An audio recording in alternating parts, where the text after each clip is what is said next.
2-3 दिन पहले हमने एक प्रेस कॉन्फ्रेंस की थी और उसमें हमने ये बताया था कि एमसीडी करोल बाग के अंदर बैंक स्ट्रीट के ऊपर एक दो स्कूल नगर निगम के चल रहे हैं। उन दो स्कूलों को ख़त्म करके वहाँ पर एक मल्टी लेवल पार्किंग का प्रोजेक्ट ला रही है।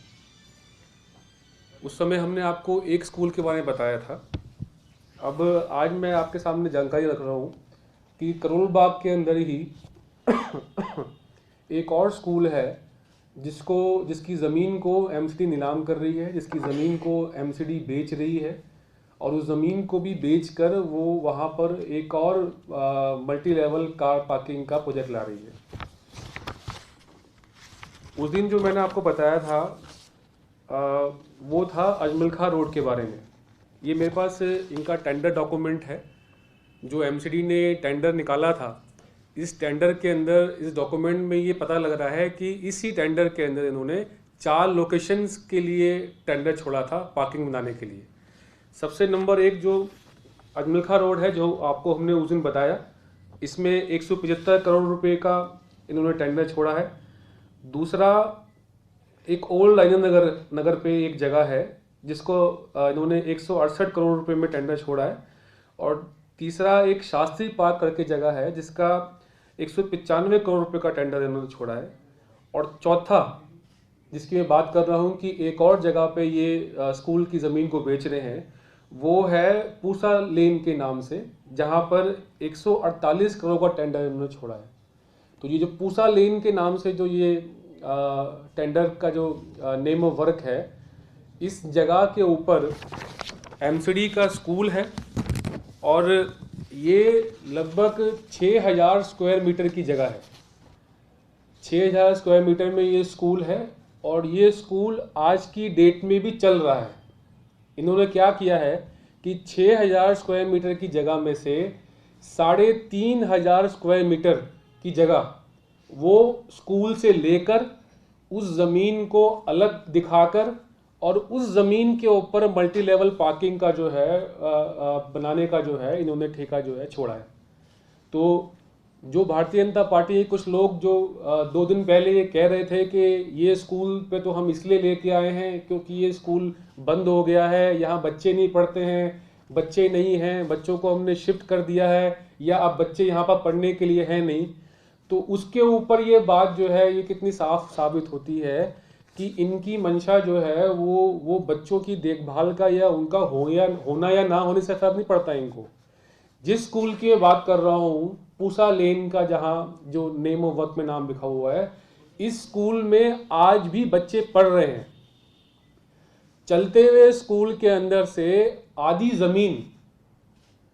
ज़मीन को निकालकर उस ज़मीन को बेचकर ये पार्किंग प्रोजेक्ट लेके आ रहे हैं। ये बहुत ही ज़्यादा शर्म की बात है, दुर्भाग्य की बात है कि एमसीडी अब इस हद तक आ गई है कि जिस जगह के ऊपर एक नई बिल्डिंग बन सकती थी, जिस जगह पे कोई नया लैब बन सकता था बच्चों के लिए, जिस जगह पे लाइब्रेरी बन सकती थी बच्चों के लिए, ये सब काम ना करते हुए स्कूल में चलते हुए स्कूल से ज़मीन लेकर स्कूल की ज़मीन को कम करके वहाँ पर पार्किंग प्रोजेक्ट लाया जा रहा है। ये एक विषय जो है आपके सामने रखना था।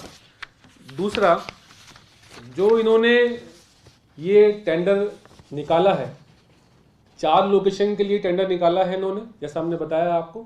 2 उसमें से ऐसी जगह है जहाँ पर स्कूल्स को ख़त्म करके या उसकी ज़मीन को बेचकर पार्किंग ला रहे हैं। एक जो इन 4 लोकेशन में से एक जगह का जहाँ पर बिडर आया है इनके पास, जिसका ये वर्क अवार्ड अभी करने वाले हैं, जिसको आदमी का इन्होंने फाइनेंशियल बिड जिसकी खोल दी है और जिसका ये जल्दी इनकी इसको अवार्ड करने की तैयारी है, जिस आदमी को ये ठेका दे रहे हैं, इस कंपनी का नाम है ओमेक्स प्राइवेट लिमिटेड कंपनी है ये। इस कंपनी को ये ठेका दिया जा रहा है और मेरे पास ये डॉक्यूमेंट्स हैं, ये अखबारों की कटिंग्स हैं ये इसके अंदर, और साथ में ये टेंडर की कॉपी भी है। इस टेंडर की कॉपी के हिसाब से जो भी आदमी इस बिड को एक्सेप्ट करेगा वो किसी भी तरह से कहीं भी डिफॉल्टर नहीं होना चाहिए। उसने कोई चोरी नहीं की होनी चाहिए, उसके ऊपर कोई केस नहीं होना चाहिए। लेकिन जिस आदमी को ये ठेका दिया जा रहा है ओमेक्स कंपनी वाले को, उसके ऊपर दिल्ली और एनसीआर के अंदर, ना सिर्फ दिल्ली एनसीआर बल्कि पंजाब तक जो है, पंजाब गवर्नमेंट ने जो है उसके ऊपर जो है जुर्माना लगा रखा है और उसके ऊपर, इस कंपनी के ऊपर केस रजिस्टर है।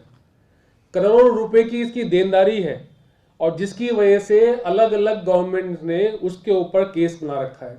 और ये सारी हेडलाइंस जो है अखबार की मैं आपको दूंगा, इसके अंदर अलग अलग केसेस के अंदर ये बताया गया है। और इसी के अंदर एक खबर ये भी है कि ये ओमेक्स कंपनी के 2 पार्टनर हैं। एक पार्टनर ने दूसरे पार्टनर के ऊपर भी जो है फौजरी का केस कर रखा है। मतलब एक कंपनी जो पूरी तरह से डिफॉल्ट पे चल रही है, एक कंपनी जिसके 2 पार्टनर हैं और दोनों पार्टनर ने आपस में झगड़ा है और एक ने दूसरे पे केस कर रखा है, उस कंपनी को ये ठेका दिया जा रहा है। ऐसी अनन फनन के अंदर ये काम किया जा रहा है, पूरी तरह से साठगांठ से ये काम किया जा रहा है और एक बहुत बड़ा भ्रष्टाचार इस पूरे प्रोजेक्ट के अंदर किया जा रहा है। ऐसा लग रहा है कि इनको बस किसी भी तरह से, इन्होंने, ऐसा लग रहा है कि अंडर टेबल पेमेंट इस कॉन्ट्रैक्टर से पकड़ ली है। जो अधिकारी है, जो भारतीय जनता पार्टी के नेता हैं, उन्होंने इस कॉन्ट्रैक्टर से अंडर टेबल पैसे ले लिए हैं और अब ये किसी भी तरह से इस आदमी को ये काम देना चाहते हैं, ये जानते हुए भी कि वो डिफॉल्टर है, ये जानते हुए भी कि वो एलिजिबल नहीं है कॉन्ट्रैक्ट लेने का, उसके बाद भी इसको कॉन्ट्रैक्ट दिया जा रहा है। इसके अलावा ये जो अजमेखा रोड का की जगह जिसपे इस कॉन्ट्रैक्टर को ये ठेका दिया जा रहा है, ये जगह 4115 स्क्वायर मीटर की है। आप जानते हैं कि इसको, इस डॉक्यूमेंट के हिसाब से ऐसा बताया हमने कि 175 करोड़ के अंदर ये ठेका दिया जा रहा है। आप जानते हैं कि करोल बाग जो है कितनी महंगी जगह है। अगर 50 गज की भी आप दुकान लेने जाएंगे तो वो करोड़ों से कम नहीं है। और ऐसी जगह के अंदर इतनी प्राइम लोकेशन में इतना बड़ा एरिया, 4115 स्क्वायर मीटर की जगह को सिर्फ 175 करोड़ के अंदर जो है दिया जा रहा है। 90 साल की लीज के लिए दिया जा रहा है, यानी 90 साल तक इसका कॉन्ट्रैक्ट होने के बाद 90 साल तक सरकार का, डिपार्टमेंट का वहां से जो है कोई लेना देना नहीं होगा। उसके बाद मालिक जो है ये कॉन्ट्रैक्टर हो जाएगा। और हमारे पास ऐसे एक नहीं कई सारे उदाहरण हैं जहां पर जब 90 साल के लिए किसी को कोई जगह लीज पे दी जाती है तो उसके बाद सरकार जब अपनी जगह को वापस लेने जाती है तो वो लिटिगेशन में जाता है, मामला कोर्ट में चले जाता है, वो आदमी उस जगह को कभी नहीं छोड़ता है। हमारे ही इलाके के अंदर पचकुया रोड के ऊपर एक जगह है जो सरकार ने एक आदमी को लीज पे दी थी। प्राइम लोकेशन, जो हनुमान जी की मूर्ति है उसके साथ में ही वो जगह है। उस जगह को 90 साल की लीज पे दिया गया था और आज सरकार जो है कोर्ट के धक्के खा रही है, लेकिन वो आदमी जो है उसने उसकी सब लीज करके आगे जगह दे दी है और वो जगह सरकार खाली नहीं कर पा रही है। तो एक तो इतनी प्राइम लोकेशन में इतनी महंगी जगह को इतने कम जो है औने पौने दाम में दिया जा रहा है और 90 साल के लिए जगह देकर उस कॉन्ट्रैक्टर को एक तरह से मालिक बनाया जा रहा है, क्योंकि इस टेंडर में इन्होंने प्रोविजन रखा है कि इस जगह को फ्री होल्ड करके दे रहे हैं। और फ्री होल्ड का मतलब ये है कि उसके बाद वहां पर कॉन्ट्रैक्टर को आप रोक नहीं सकते हैं। अगर एक आम आदमी अगर अपने मकान को फ्री होल्ड करने जाए ना आज, तो उसकी जूतियां घिस जाती हैं, लेकिन कभी उसका घर मकान जो है डीडीए से फ्री होल्ड नहीं होता है। लेकिन इस केस में आप देखिए कि डिपार्टमेंट, एमसीडी ही कॉन्ट्रैक्टर को जो है वो डीडीए से फ्री होल्ड करा के जगह दे रही है और 90 साल के लिए जो है जगह को दिया जा रहा है। तो ये पूरा मामला जो है, जैसा हमने पहले कहा था, पूरी तरह से जो है भ्रष्टाचार का मामला है। एक बड़ा करोड़ों रुपए का इसके अंदर भ्रष्टाचार किया जा रहा है। एमसीडी के अधिकारी और जो भारतीय जनता पार्टी के नेता हैं, ये सब के सब जो है इसके अंदर मिले हुए हैं। इस ज़मीन को, स्कूल की ज़मीन को, बच्चों को जहाँ से शिक्षा मिलनी चाहिए उसको बेच रहे हैं। एक जगह उन्होंने स्कूल को बंद कराकर बेच रहे हैं और एक जगह पे चलते हुए स्कूल में जगह निकाल कर, चलते हुए स्कूल से बच्चों की जगह छीन कर उसको जो है पार्किंग के लिए दी जा रही है। ये बड़ा गंभीर मामला है और इसके अंदर हमने एक बड़ी तैयारी की है और मैं आपको बताना चाहता हूं कि हमारे को अपनी क्षेत्र से बड़ा सहयोग मिल रहा है लोगों से इस मामले के अंदर। ये मेरे पास कुछ 8-10 RWS के लेटर्स हैं। करोल बाग की ज़्यादातर RWS इस मामले में हमारे साथ है। वो उन सब का ये कहना है कि स्कूलों को ख़त्म करके पार्किंग को बनाया जाना ये सरासर गलत है। हमारे इलाके को, हमारे क्षेत्र को घनी आबादी होने की वजह से नए स्कूलों की ज़रूरत है और स्कूलों की ज़रूरत है।